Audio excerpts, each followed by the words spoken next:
आपल्या सर्वांना माहिती आहे, की मागील 2 ते 3 वर्षापासून सोयाबीनला पाहिजे तसा भाव मिळत नाहीये. दिवसेंदिवस सोयाबीन पिकाची उत्पादकता कमी होत असताना उत्पादन खर्च सुद्धा वाढत आहे. शिवाय आता हे सोयाबीन पीक आपल्याला पाहिजे तसं परवडत नसताना सुद्धा आपण घेत आहोत. का?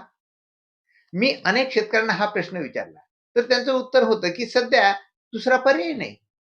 सोयाबीन व्यतिरिक्त साधं ज्वारी घेतो म्हटलं तर जंगली जनावरं जसं डुक्कर, रोही, माकड हे दुसऱ्या पिकाला हाती सुद्धा येऊ देत नाही.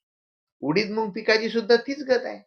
बेभरवशाच्या पावसामुळे पीक घरी येत नाही तोपर्यंत काही खरं नाही. शिवाय मजुरांचा प्रश्न, त्यामुळे कापूस पीक सुद्धा परवडत नाही.